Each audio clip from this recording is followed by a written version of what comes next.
Fala rapaziada, beleza? Sejam bem-vindos a mais um vídeo do canal Raiz Alvinegra. Eu sou o Marcos Paulo, administrador aqui desse canal. Se você chegou aqui pela primeira vez, nunca viu nenhum vídeo do canal Raiz Alvinegra, se gostar do conteúdo do canal, eu já vou te fazer aquele convite maroto de se inscrever aqui no nosso canal. Tem um botãozinho vermelho aqui embaixo escrito inscrever. Se você clica nele, você não vai pagar nada por isso, vai fortalecer demais o nosso canal. Ative o sininho da notificação para você ficar por dentro todas as vezes que a gente subir novos vídeos aqui no canal Raiz Alvinegra. Deixe seu like e deixe o seu comentário também. Seu comentário é importante demais para o nosso canal. Eu respondo na medida do possível todos os comentários aqui nos nossos vídeos. No vídeo de hoje, nós vamos falar, é claro, do jogo ontem lá do estádio Newton Santos. Botafogo 0, Fluminense 1, um jogo terrível do Botafogo de futebol e regatas. Vamos tentar entender o que aconteceu e tem algumas coisas que ficaram muito claras dentro do Botafogo de futebol e regata. Assim que o Mateuzinho soltar a vinheta, eu volto pra gente trocar uma ideia, bater um papo, desenrolar sobre todos esses assuntos aí. Mateuzinho, meu filho, solta a vinheta aí, garoto! Partiu, louco, Abreu! Bateu! Maurício!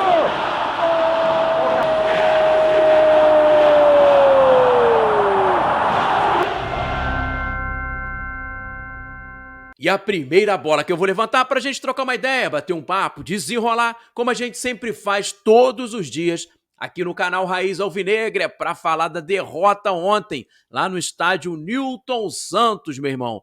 Botafogo 0, Fluminense 1, gol do zagueiro Manuel, meu amigo. Fluminense fez uma partida de imposição, aquilo que a gente já vinha falando aqui, alertamos, tanto nos nossos vídeos quanto na nossa live. Fluminense vem para cima, Fluminense pressiona, o Fluminense sufoca o adversário e o Botafogo se retraiu muito, jogou muito atrás e não armou a melhor armadilha para sair nos contra-ataques. No primeiro tempo, o Botafogo ainda conseguiu sair em 2 ou 3 oportunidades, tomando essa bola e saindo em velocidade. Uma com o Vinícius Lopes, outra com o Matheus Nascimento, teve uma outra espetada também que o Botafogo conseguiu chegar. Só que a partir dos 20 minutos, 15, 20 minutos, o Botafogo abriu mão totalmente de jogar, meu irmão.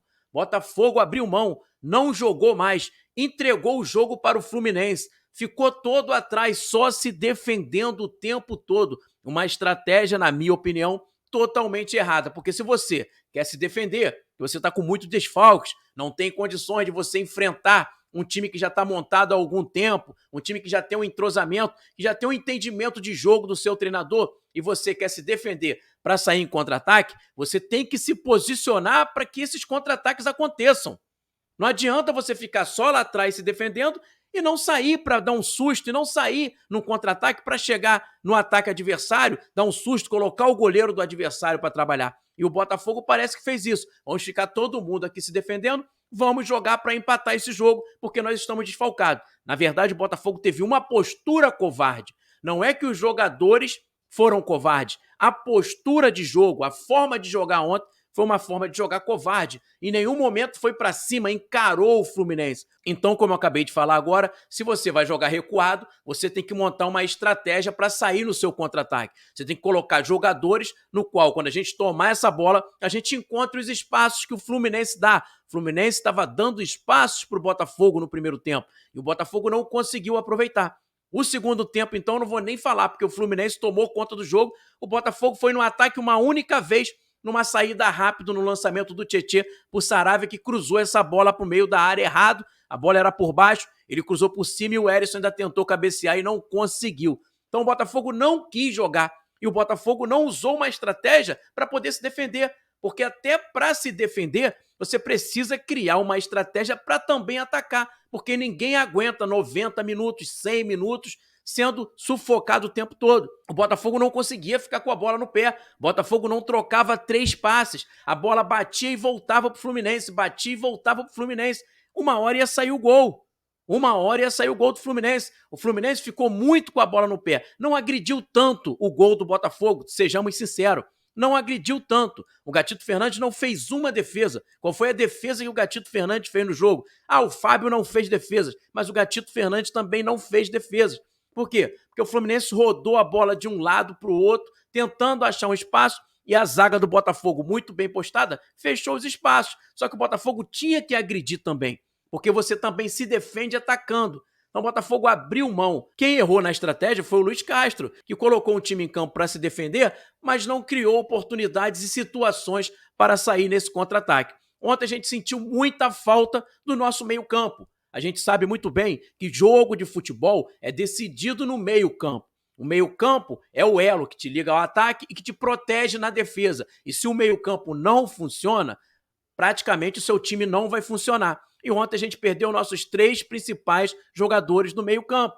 Né? Não jogou o PK, não jogou o Kaique, não jogou o Piazon. Entraram 3 jogadores reservas que não conseguiram entregar a mesma intensidade, o mesmo nível que o meio-campo entregou nas últimas 2 partidas. Nós jogamos contra o Internacional com um jogador a menos, mas o meio-campo pegador, o meio-campo brigador, o meio-campo que mordia o tempo todo, coisa que a gente não viu no jogo de ontem. O jogo de ontem voltou aquele meio-campo que não fazia mal a ninguém, que dava todo o espaço do mundo para o adversário. E foi isso que a gente viu. Um Fluminense com muita tranquilidade para trocar a bola no meio-campo. Fluminense com muito espaço, o Ganso solto, rodando para lá e para cá, rodando a bola de um lado para o outro, sem nenhuma marcação, ninguém chegando junto.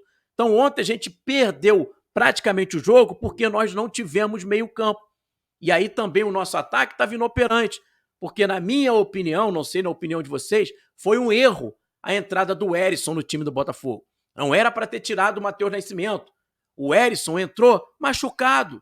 O Herisson entrou mancando. O Herisson entrou em campo totalmente sem condições.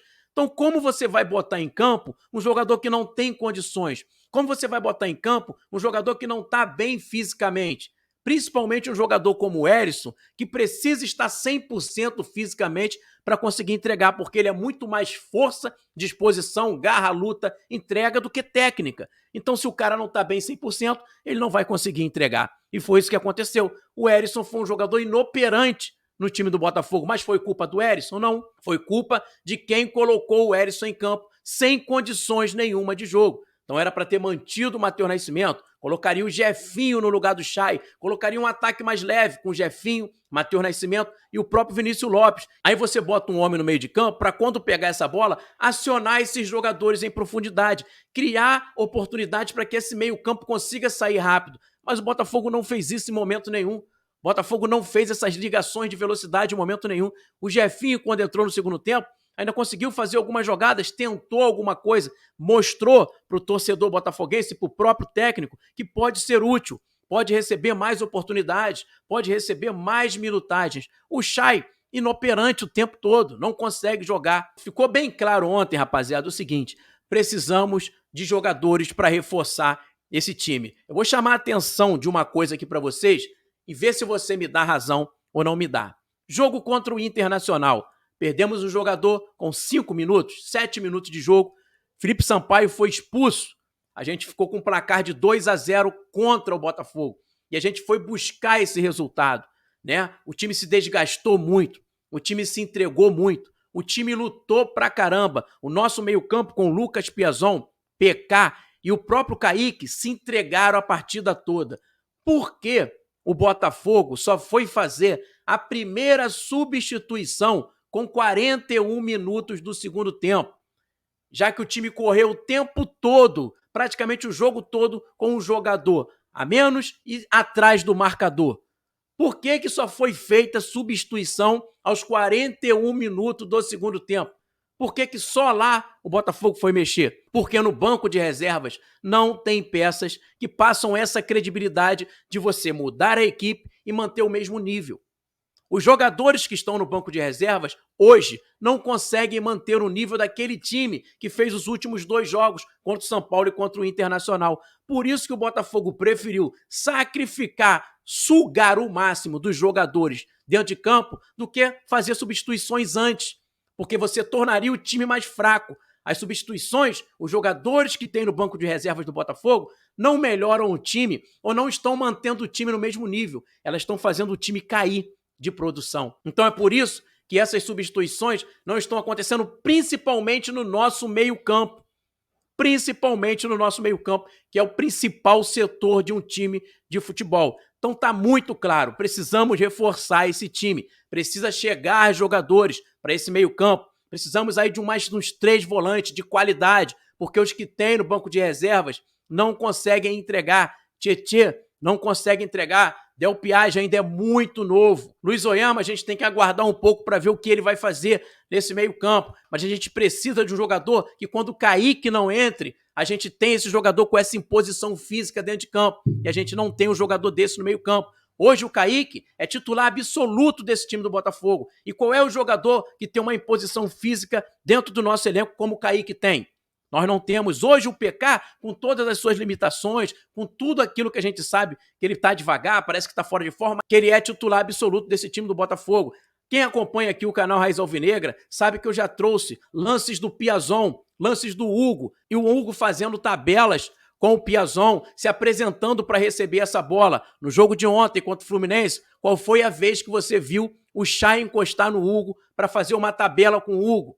Em nenhum momento o Chay encostou. Então o Piazon está muito acima do Chay. Eleva muito o jogo do Botafogo. O Piazon deu uma dinâmica nesse meio-campo do Botafogo que eu, você, a maioria dos torcedores nunca pensava que ele ia dar. E ele está dando essa dinâmica no meio-campo do Botafogo e a gente está sentindo muita falta do Piazon. Esses 3 jogadores vão voltar para o jogo contra o América Mineiro. Piazon parece que tá bom do ombro, não teve problema nenhum. Contra o América Mineiro nós teremos aquele meio-campo forte, que marca muito, de muita pegada, que deu certo contra o São Paulo e deu certo também contra o Internacional. O que a gente precisa é contratar. Eu acho que chegou a hora do John Textor baixar a bolinha dele, parar de aparecer aqui, aparecer ali e contratar jogadores. E observar o mercado. Trazer jogadores para fortalecer esse time. Trazer jogadores para, quando a gente sentir falta deles no meio-campo, a gente olhar para o banco de reservas e enxergar um que vai manter o nível. Vou dar um exemplo para vocês aqui na nossa zaga. A nossa zaga é uma zaga no qual os zagueiros que nós temos, eles conseguem suprir a ausência um do outro. Eles conseguem suprir. Se não puder jogar o Canu, joga o Sampaio. Se não puder jogar o Cuesta, joga o Klaus, que fez uma boa partida contra o Internacional. E assim você tem zagueiros que se completam, você não sente tanta falta. A mesma coisa é a lateral direita. Se não jogar o Saravia, joga o Daniel Borges, que vai manter mais ou menos o equilíbrio da lateral direita. Na lateral esquerda nós não temos, só em julho que a gente vai ter o Marçal. Então, se hoje a gente perder o Hugo, não tem outro jogador para a lateral esquerda, vai ter que improvisar. Agora, quando você fala do meio e para frente, a coisa complica. Porque no meio-campo, a gente viu aí, saiu 3 jogadores que fizeram 2 partidas maravilhosas, entrou 3 jogadores que já foram até titulares e não conseguiram entregar nada. Saiu o Erisson, o Matheus Nascimento até conseguiu entregar um pouquinho, mas ainda não está preparado para ser esse cara do Botafogo. Chay não tem condições.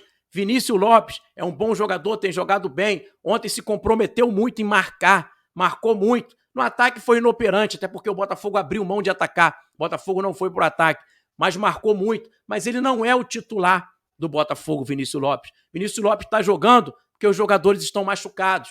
Assim que os jogadores voltarem, talvez o Vinícius Lopes volte para a reserva. Entendeu? E ontem o Erisson também não jogou, porque não adianta colocar um jogador que precisa estar 100% fisicamente, não estando dentro de campo, porque ele não vai conseguir entregar. Então, desfalques são desculpa para o Botafogo ter feito aquele jogo ruim? Não.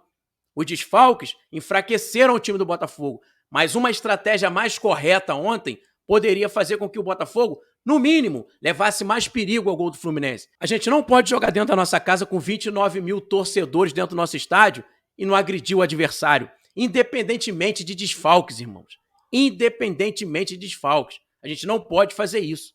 Jogar dentro da nossa casa e não agredir o adversário. Fazer um jogo daquele, abrindo mão de atacar, só se defendendo o tempo todo. Não pode, independentemente dos desfalques, porque a gente já viu outras equipes muito desfalcadas jogarem contra o Botafogo, mesmo assim se impor dentro de casa, buscar o resultado dentro de casa, e a gente poderia fazer o mesmo, até porque o time do Fluminense não é essa Coca-Cola toda, não. O Fluminense tem um bom time, o Fluminense tem um time encaixado, tem um treinador que já está começando a implantar a sua forma de jogar, mas não é esse time todo, não. Ontem o Botafogo abriu mão de jogar e foi terrível para o torcedor do Botafogo assistir aquele jogo. Foi ruim demais ver o Botafogo todo entrincheirado, todo atrás, abrindo mão de jogar, só se defendendo. Foi muito ruim para o torcedor assistir esse tipo de jogo. Beleza, rapaziada? Boa segunda-feira para você, meu irmão. Uma segunda-feira de paz, tranquilidade. Que o Papai do Céu guarde a sua casa, a sua família, te proteja, te abençoe. Que as fortes, poderosas, abençoadoras mãos de Deus estejam sempre sobre os seus. Lembre-se que Ele é bom demais o tempo todo. Forte abraço. Valeu, rapaziada. 17 horas, 30 minutos. Tem live aqui no canal Raiz Alvinegra. Valeu! Partiu, louco, Abreu! Bateu! Maurício!